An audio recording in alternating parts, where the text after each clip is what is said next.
Once all the incense was out, that odor started to fade, and then I smelled gas. Did he not even know? Sounds like it, or he did it on purpose and he came back and he was like, Oh, no! My murder plans. Welcome back to Delve Deck Stories. I'm Tess, this is Gabe, and today we are going to be reading stories about near-death experiences. Ooh.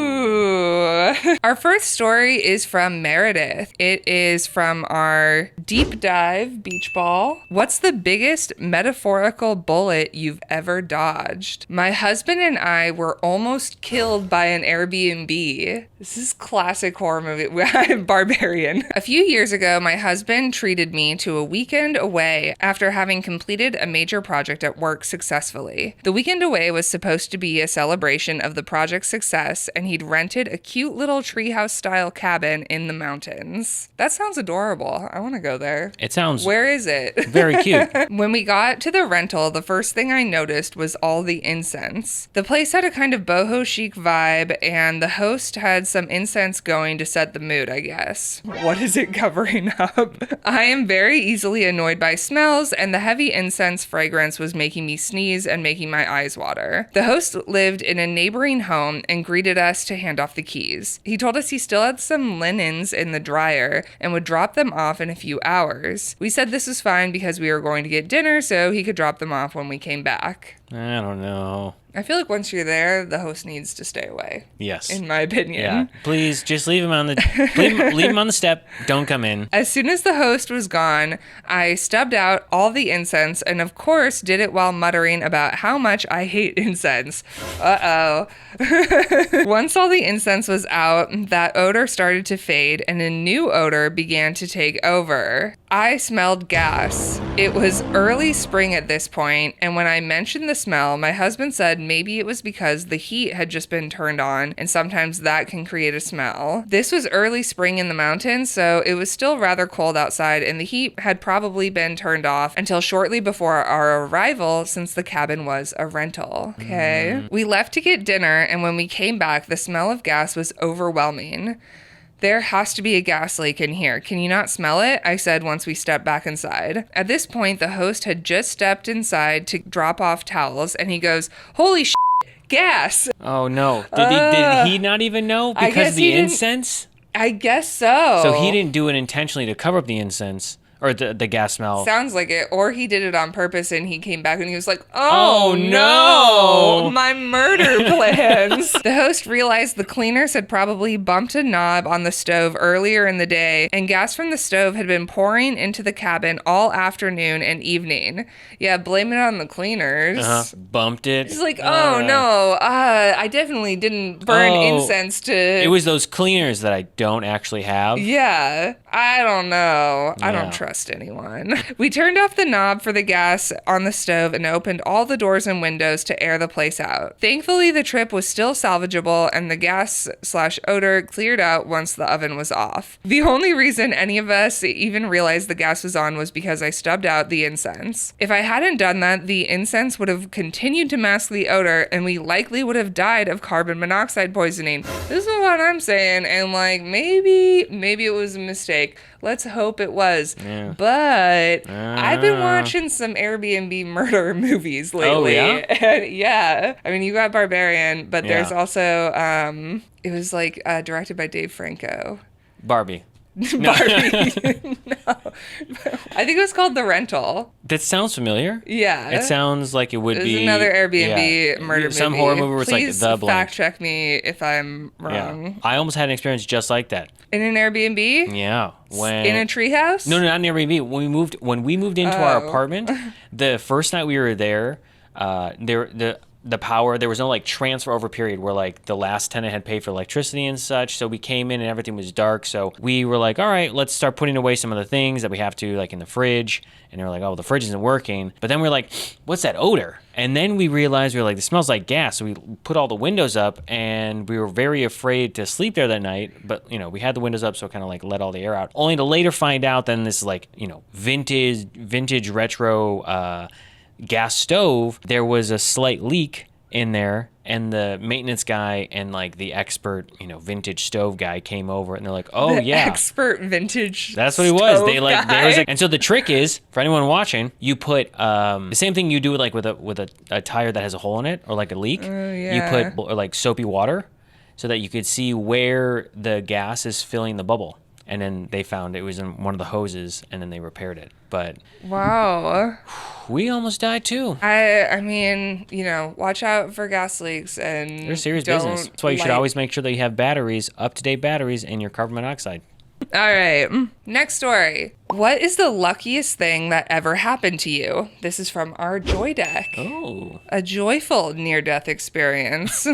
This is from Ken. When I was 6 years old, I was extremely picky about where I sat in my parents' car. For some reason, I had to be on the right side of the back seat, and I would throw a fit if there was something in the way. One day, I was at the grocery store with my dad, and when we got back to the car, someone had parked really close on the right side. So I had to get into the car on the left side. Mm-hmm. I probably could have slid over to the right, but my dad was insistent on buckling me in because he didn't trust that I would do it correctly, and he didn't want to lean across all the seats. I was cranky about it, but my dad wasn't in the mood, so I got buckled into the left seat anyway. Additionally, probably about a week before, we had been at a family party. When my dad was getting me into the car to go home, my aunt noticed that he had left some tools from work loose in the back seat of the car. She ended up scolding him and telling him that he couldn't have loose tools in the back seat of the car because if he got into a car accident, they could hurt somebody. This feels like foreshadowing. Just imagine Final Destination. Tools are slinging in the Flying back everywhere, and they're like, narrowly. shoot, Some Matrix. It's just like kid in the back. But it honestly feels like this is a Final Destination moment. Yeah. Watch out. Tools are coming for you. That's Final Destination, right? Yeah. There's like logs, there's planes, there's everything you can imagine that could possibly kill you. Will kill you. As we are driving home from the grocery store, a lady pulled out in front of my dad when she didn't have the right of way. He tried to swerve out of the way and ended up flipping the car off the road. It rolled multiple times before landing on the top and skidding. We had a sunroof, and I remember looking at it as sparks flew all around me. My dad was pretty cut up from the broken glass and sprained his wrist, but I ended up making it out of the car crash without a scratch. Every window except the back left one shattered, and obviously there were no loose tools flying around either. Thank God for that. Thanks to my aunt. ... Thanks, aunt. Thank you to the aunt, actually. Yeah. I feel so lucky I survived that crash because I'm pretty sure if the slightest thing had changed, I may not be here today. Ooh. Yeah. Thank God for that person parking too close. Mm-hmm. Thank God for hitting them. I also want to imagine like how intense of a hit that was for their car to flip. The other car to flip. Also. Yeah, I don't know. How fast were you going? I don't know. Pretty wild to imagine like how that would happen in the parking lot, but whatever. I don't think. No, it wasn't in the parking lot. It was when they were driving home. Oh, sorry. He was just in the wrong side. He would have been normally on the right side, but somebody parked too close. You know, though, when you're in the back seat, statistically, they say that the safest spot is in the middle. Because most accidents typically happen from the side, so they say. And also, if you're in the car with another two people, you got cushion. Though if it's a head-on, I don't know how safe you are going through the front window. That's why you should wear a seatbelt. Always wear a seatbelt and don't have loose tools in your car. Yeah. And also, Final Destination, watch out for loose tools. Yeah, they're documentaries. They're a good tutorial. All right, next story. This is, again, from the Deep Dive Beach Ball. What's the biggest metaphorical bullet you've ever dodged? This person stayed anonymous. Must have been a pretty big bullet. I narrowly avoided being killed in a drunk driving accident when I was a teenager. What? Very scary. Don't drink and drive. At the time, I liked this popular guy, Nick, but I wasn't popular myself. I was friends with this other guy, Charlie, who also wasn't popular, but was popular adjacent from working on the school paper. We all know the school paper kids. Popular real cool. Adjacent. By association. He went to all the sports games and did all the interviews with the athletes and took their photos, so he got to be friendly with a lot of them. I knew Charlie was into me, but I only liked him as a friend. My crush, Nick, had this on again, off again thing with this hot bitchy girl in our class, Alexis.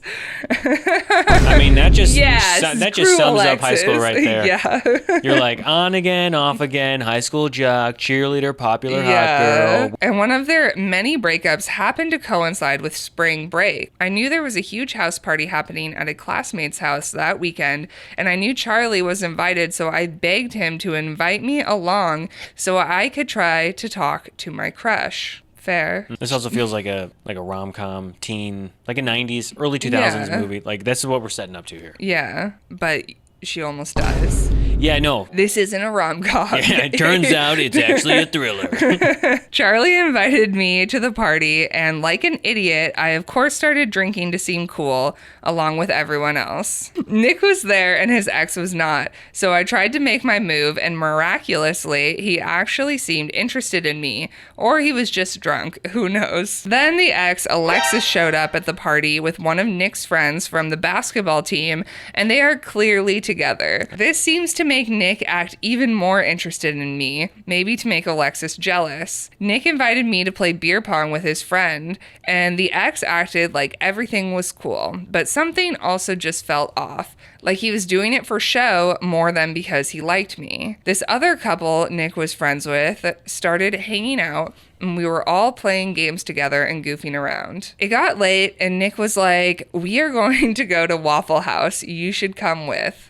Classic high school. I mean, things get pretty wild at Waffle House, but it sounds like they got wild before. We go out to the cars, but there are 6 of us, and only 5 of us could fit into Nick's car. While we were deciding how to make this work, Charlie came around a corner, and Nick goes, "Oh, Charlie can take a few people over." Charlie goes, "Huh?" Because he has no idea what's going on. But Nick goes, "Can you take some people to Waffle House?" And Charlie goes, "Fine, I'll take Tracey." Oh, this person's name is Tracey. I thought to myself, God damn it. But I didn't want to make a scene, so I just said thanks and hopped in Charlie's car, thinking I could keep my flirtation with Nick going once we got to Waffle House. This sounds like bad news for Nick. Yeah, this is... Charlie and I got there and waited around forever, but the rest of them never showed up. Oh no. I started bitching at Charlie about how maybe it was the wrong Waffle House, or maybe they just ditched us and were off laughing about it somewhere. Charlie insisted it was the right place and that it would be weird to ditch us because he'd hung out with them after games and parties here a ton of times. This was all before cell phones, so we had no way to reach them. We eventually just paid up and went home. The next day, we found out they'd been speeding down a narrow 2-lane road, taken a corner too fast, and flipped the car off the road. Everyone is flipping cars left and right in these stories. They all died in the wreck. Oh my God, this is awful. This is Final Destination. I'm not going to laugh at these people dying. Okay, Gabe. all right. Who knows? Maybe the story isn't even true. I don't know. I mean, she tried to stay anonymous. Turns out her name was Tracey. Tracey. All right. They all died in the wreck, and the only reason I wasn't dead with them was because I'd accepted the ride from my friend instead of my crush. This is very sad, and it really is f***ed up when... It is, but I think there's an important lesson to be learned here. Don't drink and drive. Well, that's definitely number 1. For sure. Don't have crushes. Yes, number 2. But 3 is you should always be grateful that you have that one guy friend, you know, because they'll be with you till the end, okay? And maybe the guy that you were interested in wasn't really the guy that you should have been with. Now that's the romance. Her and Charlie are together. And that is the rom-com ending. Because, like, the girl goes for the jock and doesn't get it, and then it becomes this really ugly mess. And then she realizes at the very end, or he, in this situation, realizes, oh, my God, they were right in front of me the whole time. Wow. You just turned this tragedy into a beautiful story. Just saying. You know, sometimes the ones you are looking for are right there in front of you. I feel like you're projecting your own high school experience onto this. Okay, you know what? I've dealt with a lot of therapy dealing with them. Our final story comes from Laura. What is the creepiest encounter you've had with a stranger? From our original deck. When I was 8, my mom and I were driving home from running errands. Lots of car things happening. Not loving it. It was really dark out, and our car died on the highway. My mom was able to maneuver the car and pull pull off in a pretty desolate area, almost out of view of passing cars. Cell phones were pretty new at the time, but luckily my mom had brought the family Nokia with her. She called my dad at home and he said he could be there in about 30 minutes. Since I was a kid, this seemed like an eternity. Plus, I'd been out running errands with my mom all day, so I was already bored and cranky. I started begging her to let me play Snake on the phone. She kept telling me how it had low battery and that I would just need to be patient, but I kept insisting until she finally gave in. I mean, Snake's a pretty fun game. I remember playing that. Yeah, I remember playing that on my mom's Nokia phone. The little guy was like this, the little block. That game was awesome.